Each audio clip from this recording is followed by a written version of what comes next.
Well, hello there, everybody, and welcome back to another episode of Rogue Squadron. I am your host, Philip, and in today's episode, we're going to be diving into one of Disney Plus's latest installments when it has come to Marvel, and that is the television series that just wrapped up, Agatha All Along. Some people could call it the sequel to WandaVision. Obviously, it is his own project, but obviously, there are some returning characters from WandaVision and a lot of references from WandaVision that show up in this show. So we are going to be discussing Agatha All Along today. So this video is just kind of be like a little random, kind of like my thoughts and opinions about the show. Obviously, the show wrapped up, I believe, either last week or the week before.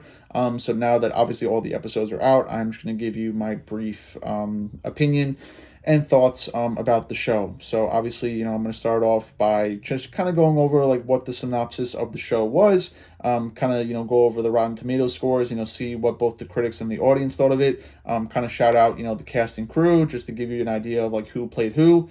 And then, like I said, just give you my thoughts and opinions on the show and then what I thought about it personally.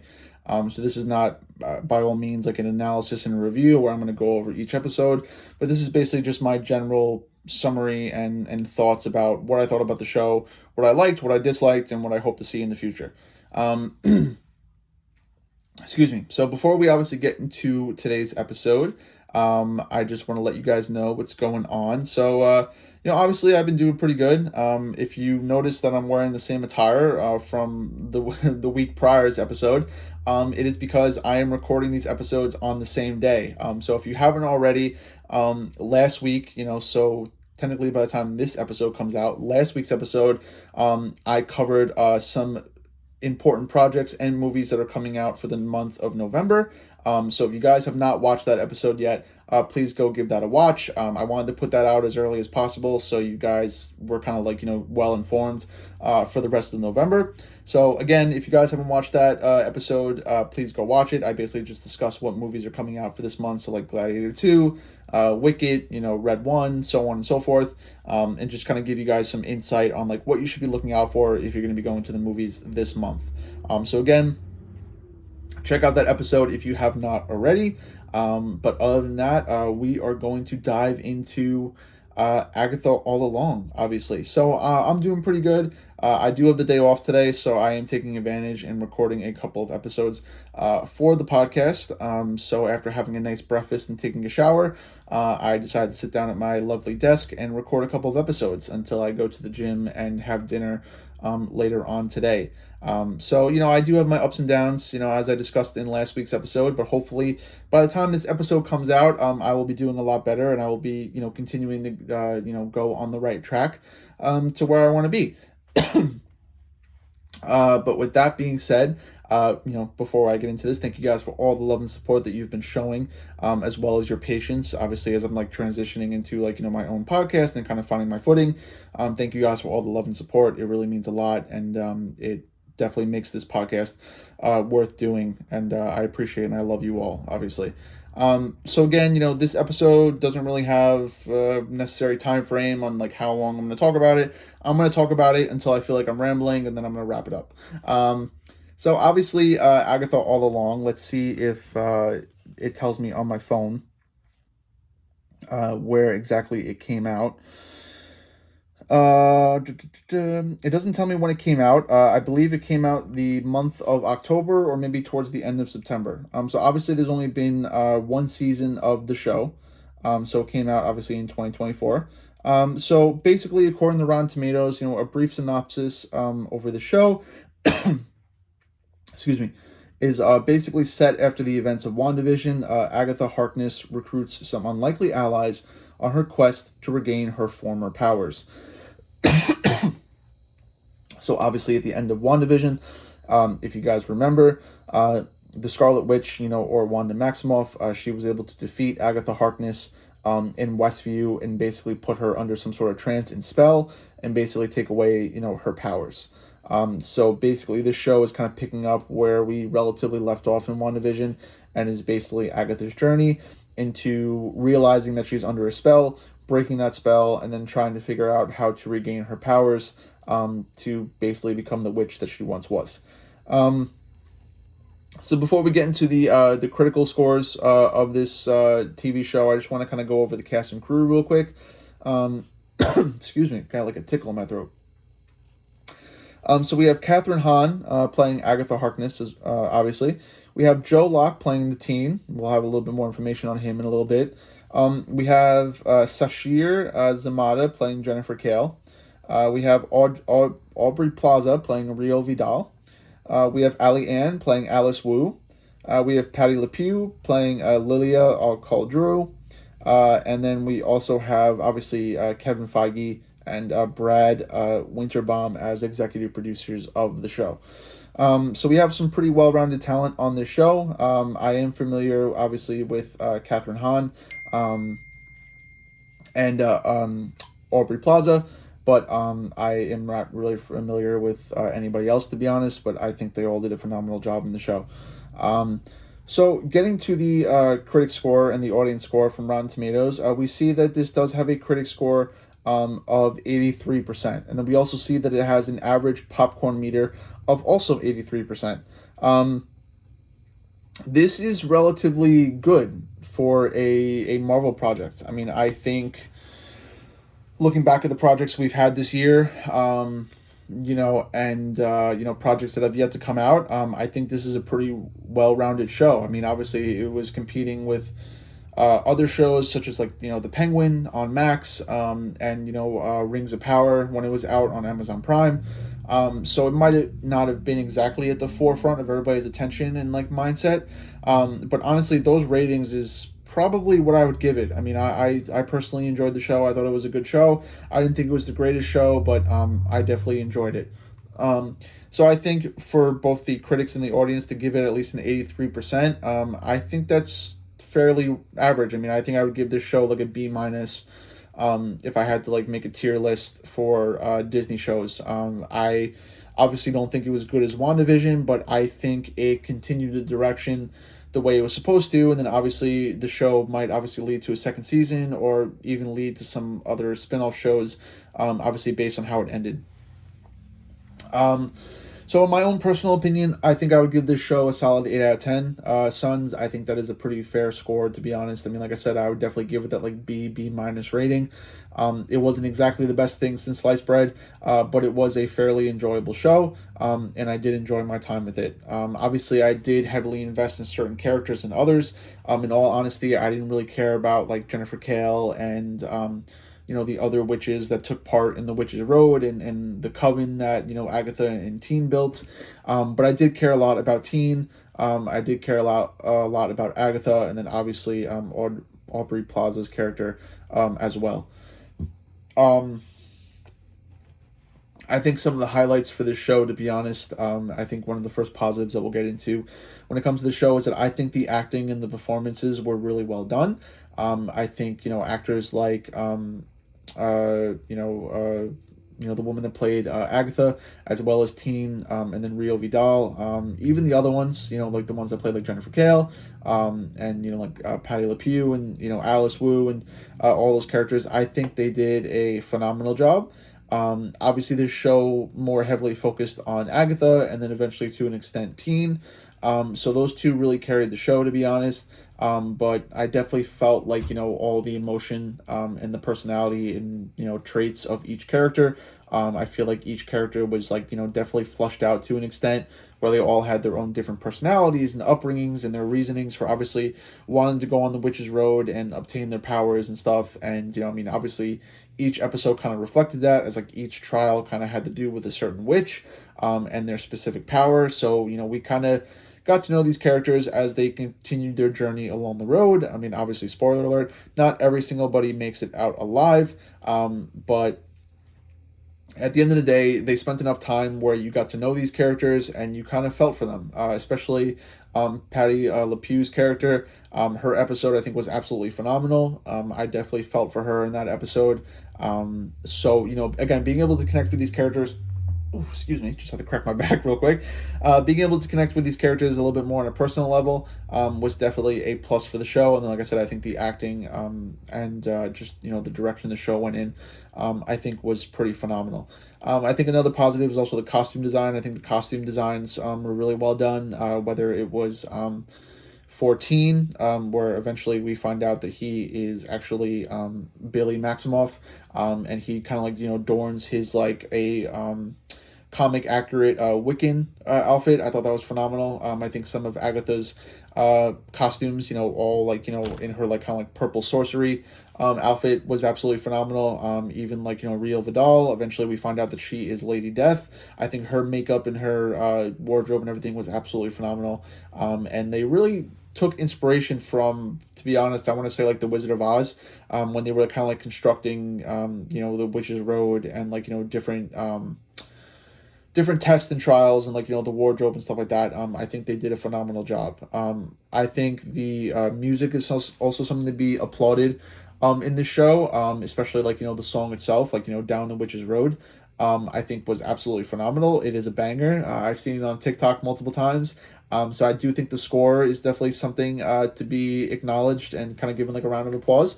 I think they did a phenomenal job, especially when we look at like Alice Wu's episode, and they do kind of uh, like a rock band cover of the Witch's Road song. I think that was like actually really cool and phenomenal, especially when they're trying to open up the Witch's Road for the first time and they all stand and they sing together. I think that was really cool. Um, and I think something else to also applaud, I think, is the effects, in the visuals. I mean, obviously, the Salem Seven, they were a big part of the show for most of the show, and I think their designs, their makeup, and everything, I think, was done really well. Seeing each of the witches and their powers and how they were used. I mean, I think it was done fairly well. I don't think it was like the best thing since sliced bread, but I do think it looked good when it had to be, and it was done very well. And I mean, other than that, I mean, I think that's pretty much it. I mean, I think really the last kind of thing I want to focus on, maybe a little bit more positive, is that I think I really did enjoy the storytelling to a degree. I didn't think the storytelling was absolutely fantastic, like all in all. I mean, again, to be honest, I didn't really care about the other witches besides Agatha and Teen. Obviously, we just kind of find out that they were used, for a certain purpose. But I think, especially the last couple of episodes, I think really diving into like Agatha Harkness's past, seeing like how her son is born, what deal she ends up making with death, the time that her and her son spend together, what she does to kind of like protect her son and keep her son safe. We find out that she eventually kind of like uses her son to like run these cons and like lure these witches to her household, and then she basically like drains their life essence and their power to make herself stronger. I kind of took this as she was doing it because maybe she was trying to make herself extremely powerful to hopefully maybe help her son and maybe prolong his death, by being able to like kind of go toe to toe with death.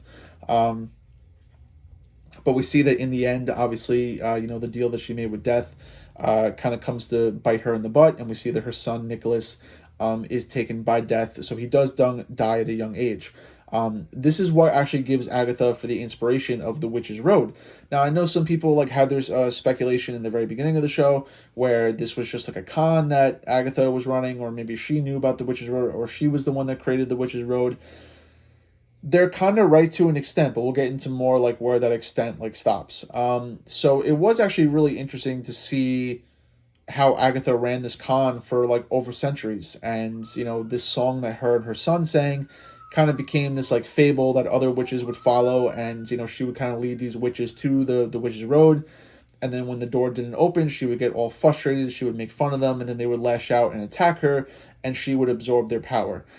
So we saw that she ran this con for centuries, and that's what she was actually doing at the beginning of this series, where when Teen asks her to take him to the Witch's Road, at first we didn't know that it was a con. I mean, I didn't know it was a con. I assumed it was actually some sort of road. But to Agatha, this was just some sort of con that she was running with all these witches, which is why she gets so hostile and defensive, and she like tries to get these witches to attack her. But she's just as surprised as everybody else when an actual door opens up. And now the surprise on her face makes so much more sense when you realize what she was doing all those centuries and that there never was such a thing as the Witch's Road. We do find out later on in the series, which I think what was like one of the biggest like what the fuck moments of the show, to be honest, is that we realize that we find out that Teen is actually the reincarnated figure of Billy Maximoff, who was one of Wanda's sons in the WandaVision TV show. And basically, after the mirage and the fantasy of Westview was lifted by the Scarlet Witch and Wanda, we believe that her sons died, right? They were never real, they never existed, but somehow her magic was so powerful that they actually did exist. And in the case of Billy, basically, we follow Teen as Billy Kaplan, and he's just a normal kid, obviously celebrating his bar mitzvah, like, whatever, he likes magic.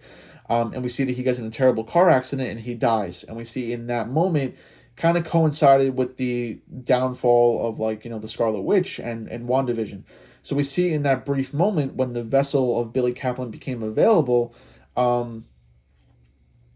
Billy ended up taking control of the body and kind of rebirthing himself back to life. And this was like a biggest like what the fuck like moment in the show. I mean, because at first I was a little confused at the end of the episode where we saw what almost looked like the Scarlet Witch's crown on his head, but then the episode after that gave us the explanation that we basically needed. And I mean, I think everybody was kind of going in that direction. Everybody had their theories, so it wasn't as necessarily as surprising. But I mean, for me, because I try to like avoid like all spoilers and like theories, I definitely was surprised. But I was more surprised at the fact that Teen was Billy Maximoff. I was more surprised at the fact that he was the one that actually created this whole illusion of the Witch's Road.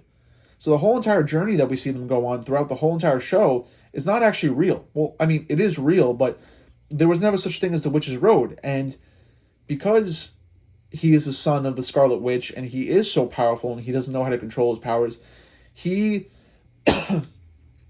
used his powers of illusion and projection to create the whole fantasy of the Witch's Road. He created all these trials. He did this, he did that. And without knowingly doing so, he ended up creating these trials, and it came at the cost of some of their coven's lives. And we see him piece this all together towards the very end of the show, and it's like the biggest like what the fuck moment of the show. And I think that writing is absolutely phenomenal, especially when you find out that even though Agatha does end up dying at the end of the show, she does kind of stay around as a ghost. This is kind of like a nod to the Marvel comics where like she kind of stayed around as like a ghost in the spirit to help out Wanda Maximoff in the MCU. She's sticking around to kind of help out her son, Billy, instead of, the Scarlet Witch herself. So I think the writing and I think the relationship between Agatha and Billy, I think, was absolutely phenomenal. And honestly, I'm really excited to see where the two of them and their journey is going to go in the future, because obviously we know that Billy was looking for his brother Tommy. And we get a sense that towards the end of the show, at the end of the trials, he was able to take another person's unfortunate death and use that circumstance to bring back his brother. And now that he has officially brought back Tommy, now he needs to go find him.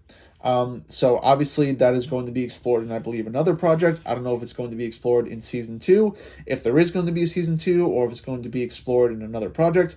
I guess we'll have to wait and see. But like I said, I mean, I think the writing was absolutely phenomenal, and it was really well done. Excuse me. I've been talking for like the last like hour, so like my throat is very dry. When it comes to negatives of the show, to be honest, I don't really have too many. I mean, like I said, I think the only thing that really bothered me about the show was that I just wasn't interested in all the characters entirely. I mean, again, the show was called Agatha All Along, so it's like I don't expect to be focusing on these other side characters. But they didn't really just pique my interest. I mean, to be honest, they were kind of just like there. To me, they were kind of like cannon fodder, and they were almost just like used to like drive the plot forward, and expand the plot. But I mean, other than that, that was really the only thing that I didn't enjoy about the show, to be honest. Everything else I thought was really good. I give it an 8 out of 10 because, it wasn't obviously the best thing since sliced bread, but it was definitely a good show. I mean, I think when I look back at like MCU projects, at least when it comes to Disney Plus series, I think this one definitely breaks the top five, at least for me. Because I mean, I really enjoyed WandaVision, so this one would be higher for me because I'm a little biased towards WandaVision. I mean, my favorite character in the MCU and just Marvel in general is the Scarlet Witch. So I mean, I love everything to do with like her storyline and her family and just like the X-Men and mutants and everything. So I was really excited when this show got announced, and I was really happy that I watched it. But I mean, other than that, I mean, that kind of just goes over my thoughts and opinions. I mean, again, obviously I had a lot of more positive things to say about the show versus negatives. If you have Disney Plus and you were a fan of WandaVision and you like Agatha Harkness and you want to see more about her story and the children of Wanda Maximoff and stuff like that, I highly suggest watching it. I think it was really well done. I mean, like I said, there were a few things that maybe some people might not like, and certain directions that they go in. But I mean, other than that, I really did enjoy the show. I thought it was really good. I mean, like I said, I would probably give it like a solid 8 out of 10 suns. So if you have Disney Plus, definitely give it a watch. I don't think you'll regret it, to be honest. Um, and yeah, I mean that is pretty much going to do it for my little thoughts and an opinion episode today on Agatha All Along. So if you're wondering where you can find this wonderful episode and dive into more witchy and marvelly content, you could find me on Instagram and TikTok at the Rogue Squadron. That is where I'm going to be posting videos and posts to let you guys know that the podcast is available for your viewing pleasure. And if you're wondering where you can find this lovely podcast to either listen or watch, you can find us on YouTube at the Rogue Squadron as well. So this episode will be coming out Monday around the usual standard time. So just check out those social medias, stay up to date, so you guys are ready for this episode when it does come out. But other than that, I hope you guys have a great day. You have a great afternoon, great evening. You guys are staying safe. You're enjoying your November. You're not doing anything stupid. You're staying safe and staying healthy. And until we see each other again, I will see you guys all in the next one. Goodbye for now.